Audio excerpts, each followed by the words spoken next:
Headline: A conservative judge who helped stop Trump on January 6 wants to finish the job. Source: Yahoo News. Date 31 January 2023. Details: late one night in the spring of 1994, a 40-year-old federal judge was startled awake by loud pounding at the front door of his home in Vienna, Virginia. The sound was so jarring, so insistent, so out of character for his quiet Washington suburb, that it unnerved J. Michael Luttig, a product of Northeast Texas, who had put down deep roots in Beltway power circles. Subscribe to the Post-Most newsletter for the most important and interesting stories from the Washington Post. Luttig told his wife, Elizabeth, to call the police. Keep the line open, he added. Baffled, anxious, annoyed, Luttig opened the door just a crack. There stood a stocky man with thick black eyebrows. Antonin Scalia, Associate Justice of the United States Supreme Court. Scalia had driven through the night at the request of Luttig's mother, who wanted him to be the one to break the news. Luttig's 63-year-old father,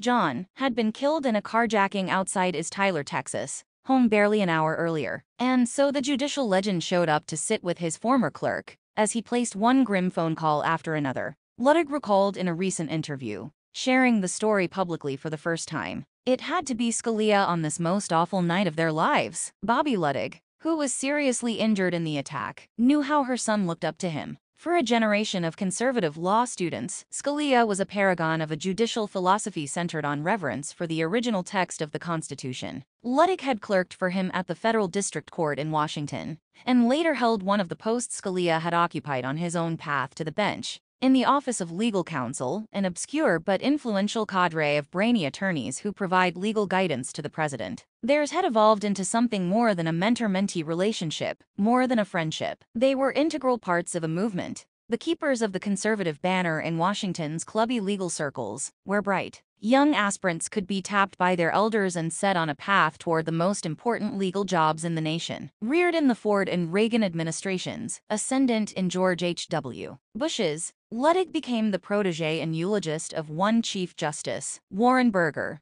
a groomsman for another, John Roberts. In a recent interview, Luttig repeatedly turned to phrases like "one of my best friends in life" to describe some of the most prominent judges, lawyers, business leaders, and journalists in America. By the time Scalia stood in his doorway, the young law students were looking up to Luttig, too. His obsessively precise written opinions for the U.S. Court of Appeals for the Fourth Circuit in Richmond had marked Luttig as one of the leading conservative intellectuals in the legal system, the most conservative judge on the most conservative court in America. More than a quarter-century later, it was Luttig, pronounced Luttig, who would get a late-night call to come the aid of his tribe. Mike Pence, in his final days as vice president, would seek out Luttig's legal advice on the night of Jan. 4, 2021, as Donald Trump pressured him to help overturn the results of the 2020 election. But Pence and his allies would need more from Luttig than his private counsel. They needed his imprimatur. What began as a late-night phone call has turned into the quest of a lifetime for Luttig,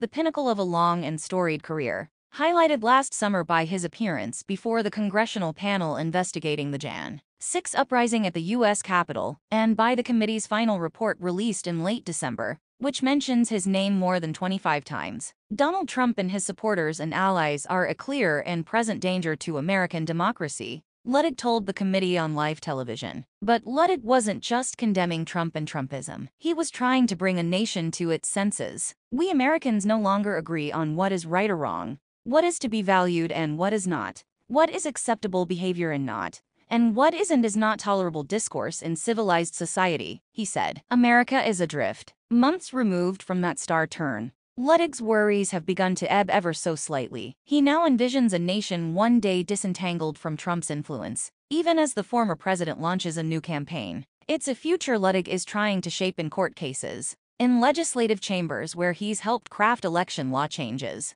and in professorial public appearances, where he explains in painstaking detail how American democracy, though imperiled, can still be preserved. Luttig can think of only one reason he would have been wrested out of quiet semi-retirement for this mission. It was, he's concluded, nothing less than divine intervention. The books are always by his side, wherever Michael Luttig sits down to think. Massive dictionaries, writing manuals, anything that can inform his fixation with words, with the intricacies of their meanings, and the ways they can be deployed. Even by the standards of the legal profession, he can seem like a walking, talking thesaurus, with an affection for words like charlatanic, abysently, and annihilative. At 68, Luttig is ready-faced and thinks it in a way that might be expected from a man who has a home in Vale, but doesn't ski. In conversation, he can appear pained as he searches for an appropriate phrase. He'll press his fingers against his forehead, staring at the ground, starting and stopping, self-narrating, part 1 part 2 in his faintly nasal Texas twang, editing himself in real time a waterfall of words and ideas, but in super slow-mo. One might as well get comfortable because it's going to take a while. It's also unlikely to be boring. During his 15 years on the federal bench, from 1991 to 2006, he became known for his voluminous and intricately detailed writing, both periodically piquant and staunchly conservative. Once, in a case that outraged women's groups, he wrote a 214-page opinion, declaring that a portion of the Violence Against Women Act, allowing rape victims to sue their attackers for violating their civil rights, was unconstitutional. The law, he concluded, couldn't be reconciled with the principles of limited federal government, upon which this nation is founded. The Supreme Court affirmed his ruling, with Sandra Day O'Connor writing the majority opinion. He was out there articulating a set of legal principles that were moving the law in a conservative direction, said Noel Francisco, who clerked for Luttig, and would later serve as Solicitor General in the Trump administration. A sharp focus on rules when it comes to separation of powers, a healthy skepticism of the administrative state, upholding laws that reflect more culturally conservative viewpoints. It was very much of a pro-law and order approach to the law, very much in favor of holding criminals accountable for their conduct. He was just 37 years old when the first President Bush tapped him for the bench, the youngest federal appeals judge in the country, but already a veteran of the political world. His specialty, screening and prepping the Supreme Court nominees of Republican presidents. His home served as the so-called safe house lodging for future Justice David Souter, the night before Bush interviewed him for the job in 1990. After Clarence Thomas's 1991 nomination was imperiled by sexual harassment allegations, Luttig was urgently summoned from a Hawaii vacation to help. His involvement was criticized by some legal ethicists since Luttig, though not yet sworn in, had already been confirmed as a judge. Years earlier, Luttig had even encouraged his first mentor, Chief Justice Burger, to retire while Reagan was still in office to replace him with a like-minded jurist. Luttig says he hosted a dinner in which Burger could bond with Fred Fielding, the powerhouse White House counsel who would steer that selection. On the appeals court, Luttig was considered such a reliable vote on abortion that attorneys arguing for restrictive measures, parental notification rules, partial birth abortion bans, would angle to steer their cases to him. He strongly supported the second Bush White House's controversial post-9/11 policy of declaring terrorism suspects enemy combatants so that they could be held by the military without charges. He was also viewed as a surefire supporter of capital punishment sentences. Yet some well-informed members of the legal community had no idea about his father's murder. When Francisco interviewed for his 1996 clerkship with Luttig, they had a long, very earnest and very heartfelt conversation about their opposing takes on the death penalty. But Luttig never mentioned his father. Luttig at that time was urging the courts to uphold the death penalty for his father's killer, Napoleon Beasley. In an interview with the Post, Luttig says he would have been open to prosecutors seeking a lesser sentence if the killer's family had apologized on behalf of their son, who was 17 at the time of the murder, and if he hadn't perceived a coldness from them. Beasley's case reached the Supreme Court, where fully one-third of the court, Scalia, Thomas, and Souter, recused themselves because of their close ties to Luttig. He was executed by lethal injection in 2002. For all his perceived reliability as a conservative bulwark, Luttig could befuddle the political right. He ruled that Title IX protected a female place kicker on an all-male football team from gender discrimination. He upheld a black defendant's right to exclude a white juror who had displayed the Confederate flag. And in 2000 he declared that the constitutional right to abortion established with Roe v. Wade had achieved the status of super stare decisis, a term of his coining, because the Supreme Court said it had repeatedly upheld the case, and that it was irrefutably embedded in the law at the time. He famously kept his clerks, the litigators, working for hours, as he fastidiously pored over each sentence of the draft opinions they helped him write. Luttig's desk had a computer monitor and a keyboard, so he could tweak and retweak. The clerks sat at a round mahogany table with computer screens, but no keyboards. Occasionally he would invite them to his house on weekends, ostensibly to watch football, only to flip the channel to C-SPAN. If they devoted themselves to him for a year, he would tell them, "I'll devote myself to you for the rest of your career." Almost all of his clerks, more than 40 over the years, went on to clerkships at the Supreme Court. That was eye-popping to everyone, says fellow former federal judge Thomas Griffith, a classmate of Luttig's at the University of Virginia Law School. For Mike, that was a badge of honor. The one person Luttig couldn't get a job at the Supreme Court was J. Michael Luttig. He was long considered by many to be almost a shoo-in, but was passed over in 2005 in favor of Roberts and Samuel Alito. He left the federal bench the following year for a lucrative but low-profile job as general counsel at Boeing,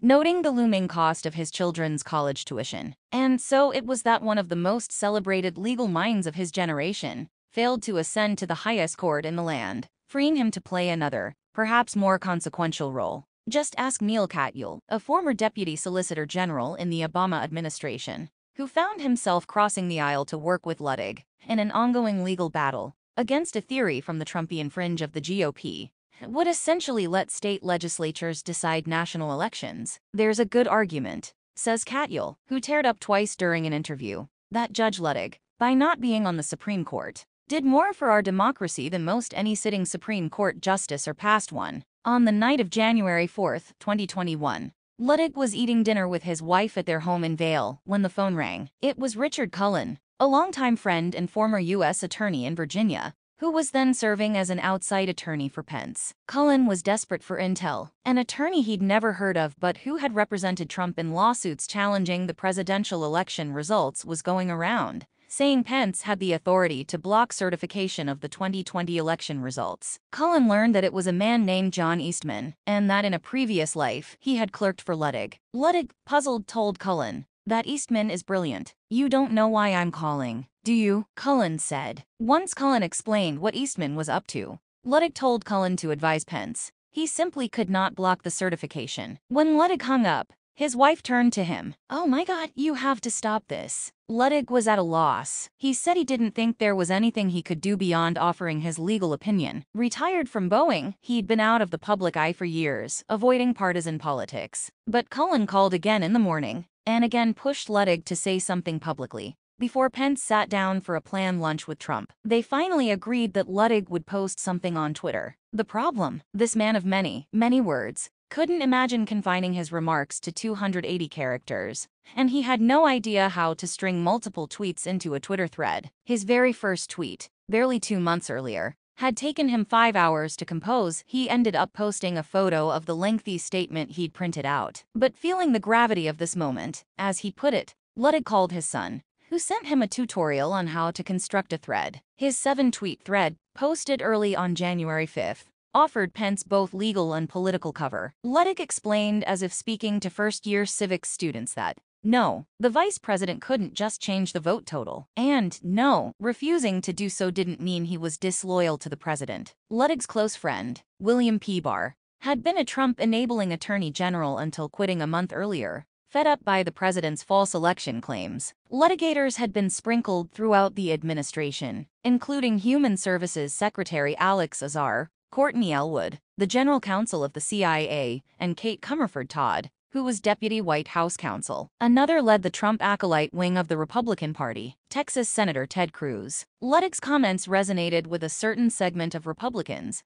because he had assiduously avoided taking public political stances over the years. He was still Judge Luttig, emphasis on judge. He couldn't be dismissed as a never-Trumper, says Bill Kristol, the prominent conservative commentator. His emergence was a big deal. Luttig's spotlight appearance, a year and a half later, before the congressional committee investigating Trump's role in the January 6 insurrection, was an even bigger deal, so highly anticipated that the text of his remarks was considered a news scoop. He'd refused to give an advance copy to the committee because he feared it would be leaked. He wanted to reserve the option to make tweaks up to the last minute and didn't want a version out there that was even one syllable different from the remarks he delivered. Instead, he leaked it himself to CNN for release moments before his appearance. Earlier that year, he'd leaked to CNN his endorsement of Biden's Supreme Court nominee Ketanji Brown Jackson, who he differed from on judicial interpretations, but thought would benefit the solidly conservative court by adding much-needed diversity,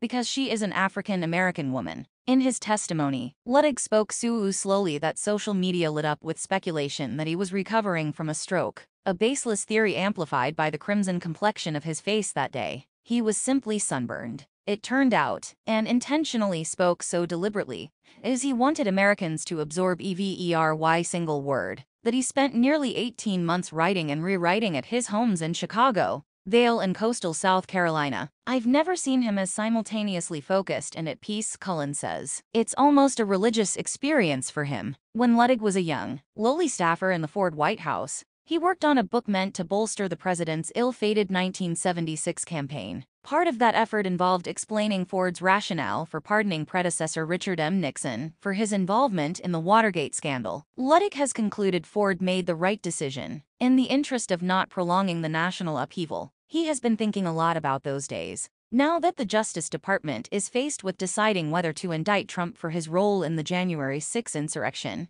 and his hoarding of classified documents after leaving office, what Nixon did was just an ordinary crime. Luttig says, what Trump has done is quite arguably the worst crime against the United States that a president could commit. Luttig sees ample evidence of criminal activity and believes Trump will be indicted, but he has been judicious about not calling for an indictment. Instead, in his professorial manner, he's been laying out the factors that he believes should be considered by Attorney General Merrick Garland, yet another close acquaintance, of course, from their time as federal judges. When he posts them on social media, he's come to expect that his friend, renowned liberal legal scholar Lawrence Tribe, will retweet or reply with exactly what Luttig has been careful not to say, that Trump should be indicted. The ideological opposites struck up a correspondence, bonded by their mutual resolve that Trump is a threat to democracy, Tribe says. They're also working together on a multi-billion-dollar tax case for Coca-Cola, where Luttig is a special advisor to the board. As Luttig sees it, the decision about indicting Trump should also take into account whether it would split the nation,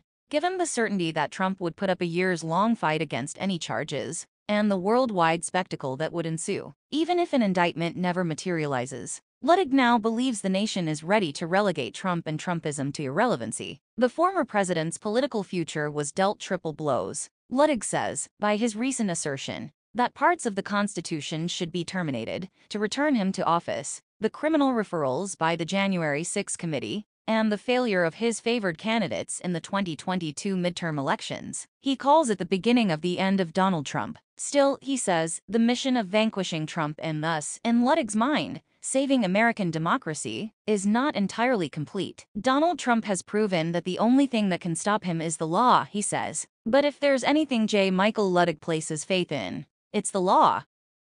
Thanks for watching. Please like, comment, and share. Don't forget subscribe and click the bell button to get update news reminder.